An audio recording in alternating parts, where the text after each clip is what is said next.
Today my MDs are going to discuss about a patient with a spinal cord injury, and the most important complications are going to be discussed today in this group discussion. Let's begin with our students' discussion. So first, let me briefly introduce.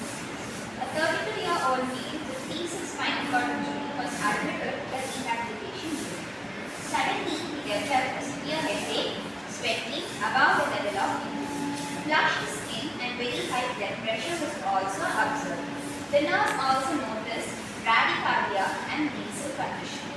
So after assessment, the team suspected autonomic dysreflexia, which is a medical emergency seen in patients with spinal cord injury above T6. Yeah, next.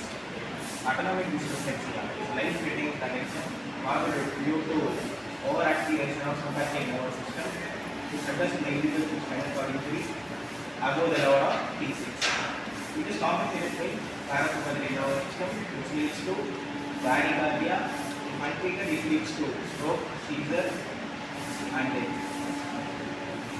The other things. Okay, now we are going to discuss about the causes and symptoms. The main causes included the bladder dysfunction, bowel infection and constipation, the pressure ulcers or the skin irritations. Mainly the symptoms typically included the severe headache, high blood pressure, bradycardia, sweating above the level of injury, flushed skin, anxiety or the blurred vision. The early diagnosis is too important, which can cause the worsen quickly. Now we are going to discuss about the immediate management. Management of autonomic dysreflexia should be immediate and systemic. The first step is to sit the patient upright and elevate the head, which helps to reduce the blood pressure. Next, we should loosen the tight clothing or constructive devices. Then we must identify and remove triggering stimulus. For example, check for urinary bladder catheter, assess the bladder and bowel, examine the skin for pressure or injury. If blood pressure remains high, anti-hypertensive medications may be administered under medical supervision. Continuous monitoring of blood pressure and heart rate is essential during management. Then followed by prevention and conclusion. Preventing autonomic dysreflexia is a very important for patients with spinal cord injury. Some key preventive strategies include maintaining regular bladder and bowel control, ensuring catheter function properly, performing frequent skin checks, avoid tight clothing or pressure of the body, educate the patient and caregiver about the early warning signs. Patients should also be trained to recognize symptoms early and seek immediate medical care. Yes, as a physiotherapist, you are going to be in a clinical postings, and in the future as a therapist, you will be taking many of the spinal cord injury cases.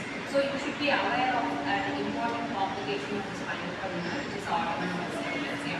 So the blood pressure in spinal cord anytime during the treatment or also at the rest. So you can expect these kind of symptoms, and immediately you need to know how to address the symptoms of the autonomic dysreflexia.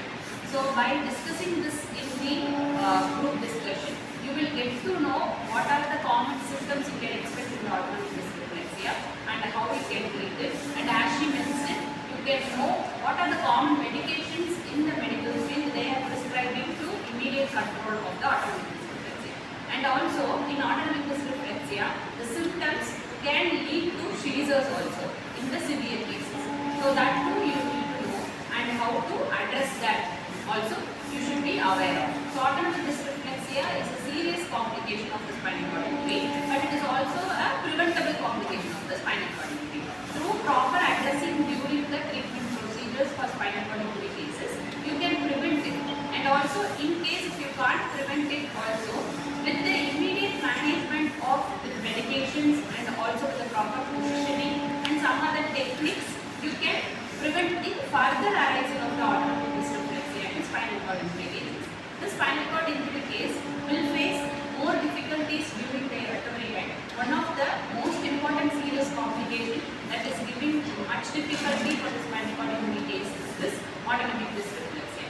So by discussing about this, you need to know about this condition and also a brief knowledge about the medication and also how to treat it and prevent it. You will know that. So in future, if you see the spinal cord injury cases, you can expect the autonomic dysreflexia and you should be aware of how to deal with it. So in the future clinical settings,